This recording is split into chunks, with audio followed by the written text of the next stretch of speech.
back YouTube to part 2 of our takedown flow. Today with me is Floris, he's helping me out, we're going to do some takedowns for you. So please, if you haven't watched part 1, first check out part 1. We did some takedown variations from 2-on-1 control with the arm and a variation on the Russian 2-on-1.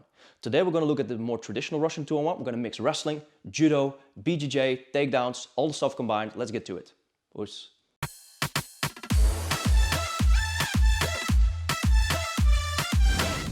Okay, so in the first video, we watched some controls with 2-on-1 on the wrist, from arm drags, from wrist control, if he controls my wrist to peel off, and a variation of the Russian 2-on-1, where I have this grip, lean in, put my head against his head.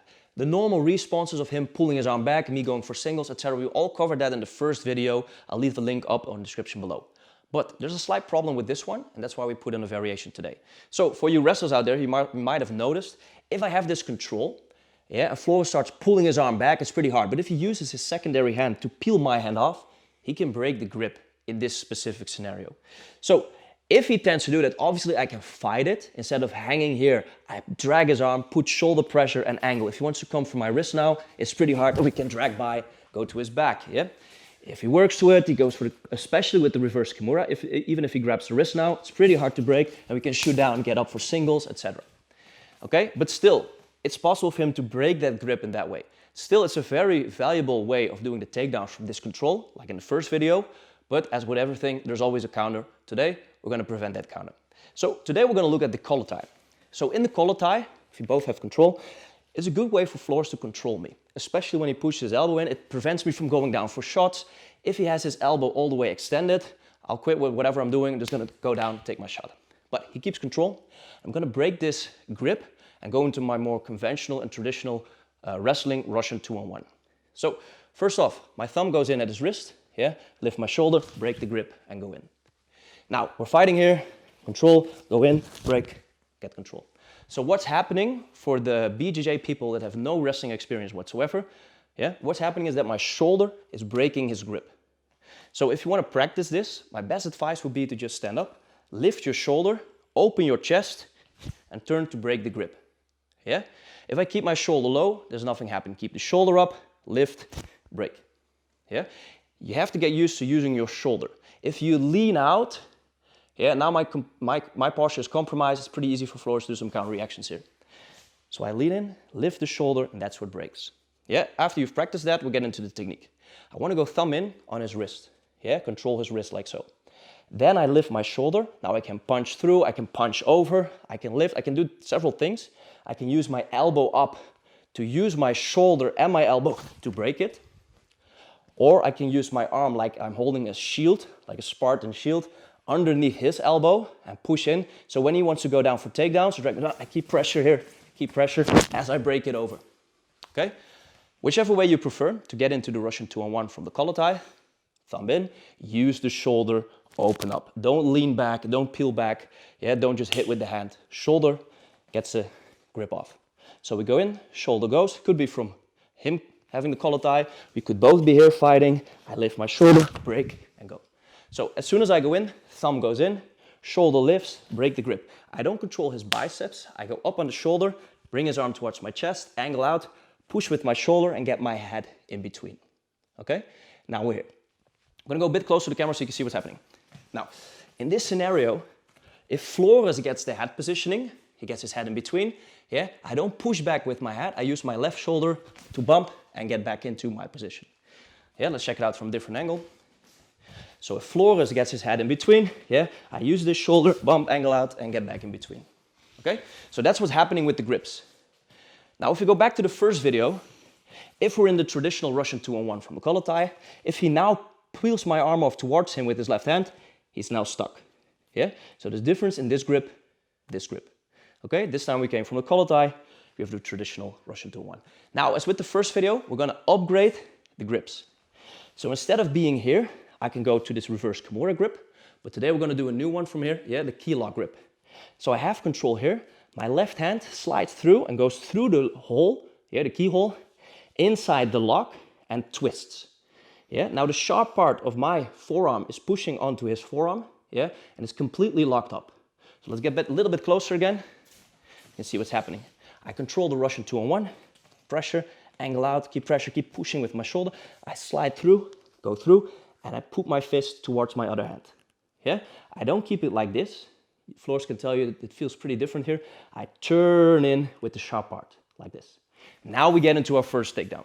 So as soon as we have this keylock grip, I go in, everything is pressuring on his forearm. He can either extend his arm or pull it back. Yeah.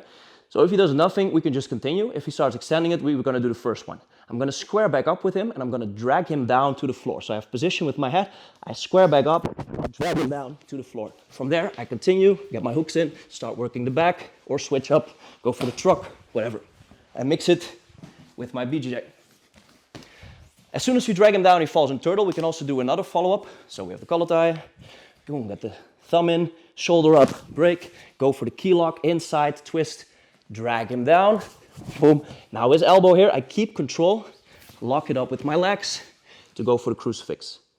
So crucifix, back control, front headlock position, truck, a lot of options from there. Now, next one, same key lock. Yeah, just gonna skip the first part so the video doesn't become 30 minutes. We go in with the grip, key lock. Now he starts bending his arm, yeah? This time I wanna throw him over. I roll underneath for a Zangief roll. Zangief, you might know from Street Fighter. It's a pretty cool takedown. So we're here, I got the key lock, I dive underneath and I roll to get the takedown. Now I can get up and use the same grip to do like a Kimura variation here, but I usually just go up into my side control, yeah? Or keep control of the key lock, throw it over and make it into a gift wrap for BJJ purposes. Let's see that one more time. So Russian 2-on-1, upgrade to the key lock, yeah? Mind the grips, thumb in, yeah, towards my own wrist. I step in, dive underneath and roll him over, boom, like so. Yeah, come up, continue, gift wrap, Kimura grip, and start working my top game. Okay, now we're gonna go for a third wrestling takedown. So same grip, we can be with the Russian 2-on-1 or the key lock, it doesn't matter. This time, I'm gonna throw his arm, yeah, underneath me. I'm gonna dive in for the kataguruma. We've seen this in the previous video from part 1. I have my head positioning, push with my shoulder, square up with him. I throw underneath, grab, yeah, and lift for the kataguruma. Yeah, from there, I keep my shotgun, head pressure, and I get on top. We can also switch it up. Go for the kataguruma. This time, I want to throw the hand all the way out so I don't get guillotined.